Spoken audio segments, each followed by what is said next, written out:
Sex, lies, Iran, Israel, and WikiLeaks. All very serious subjects, so to start with, here's a joke. A psychiatrist is showing a patient some pictures to try and get some idea about his mental state. Sex. Each time he is asked what a picture brings to his mind, the patient says, Sex. Sex. Sex. Sex. Finally, the psychiatrist says, well, clearly you are absolutely obsessed about sex. I'm obsessed. Cries the patient. You're the one with all the pornographic pictures. I was reminded of that old joke by the news editors of these infamous purveyors of lies and half-truths, as they displayed their own almost pornographic and collective obsession about what they all relentlessly homed in on, out of 250,000 documents, anything that had to do with Iran's so-called nuclear threat. Here are some samples. The BBC. No need to read out the headlines, but in the body copy we find they include reports of some Arab leaders, including Saudi Arabia's King Abdullah, urging the US to attack Iran and end its nuclear weapons program. I was unable to find a date related to the cable, nor any evidence of its authenticity. CNN was singing much the same song, but favouring the word anxiety rather than concerns. But a date was mentioned, a matter to which I'll return. Australia's ABC News ran with this headline, but gave no date or proof of authenticity. Then we had Reuters quoting The Guardian, which referred to these repeated calls by King Abdullah, but I missed capturing the Independent's contribution because this link didn't work. But the essence is quite clear from the first few words. Israel says Arabs agree on Iran threat. Well, what do you know?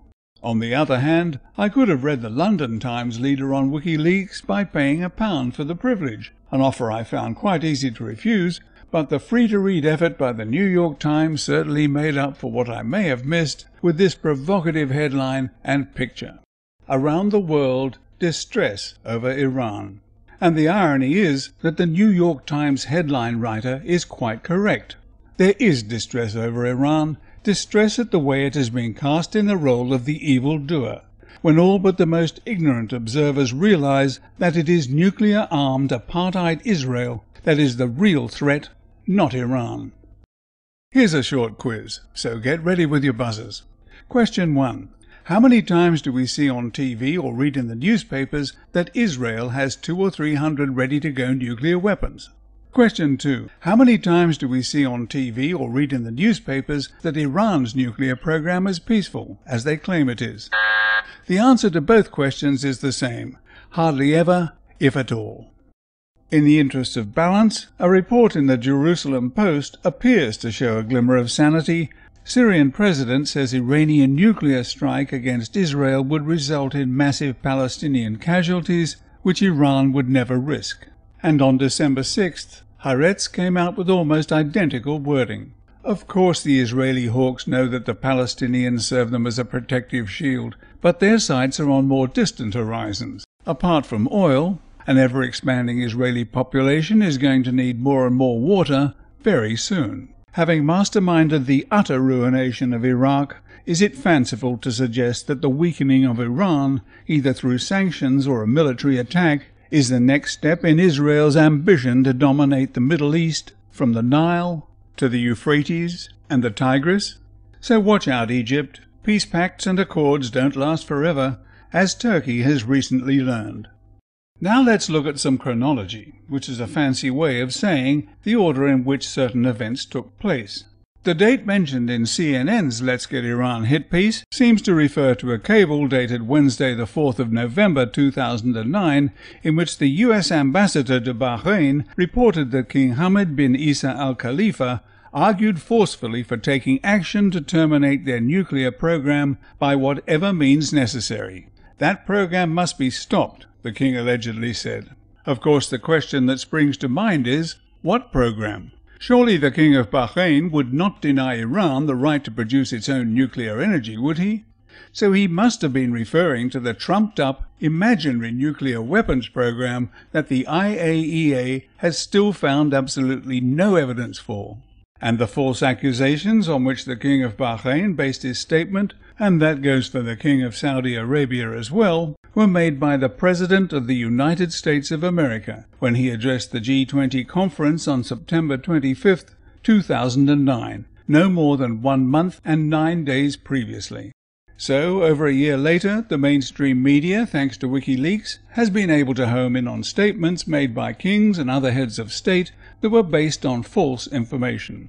Here are some excerpts from a video I made about that speech. The Iranian government presented a letter to the IAEA that made reference to a new enrichment facility years after they had started its construction. Iran was not legally bound to inform anyone about commencing to build a new facility. It was only bound to give advance warning to the IAEA when a new facility was about to be utilized. So how could the president of the most powerful nation on earth have been so badly briefed?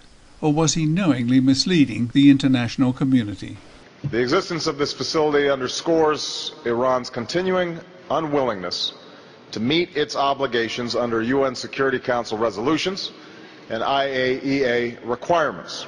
Wrong again, Mr. President, but as former Weapons Inspector Scott Ritter points out, more likely an attempt on the part of Iran to provide for strategic depth and survivability of its nuclear program in the face of repeated threats on the part of the US and Israel to bomb its nuclear infrastructure.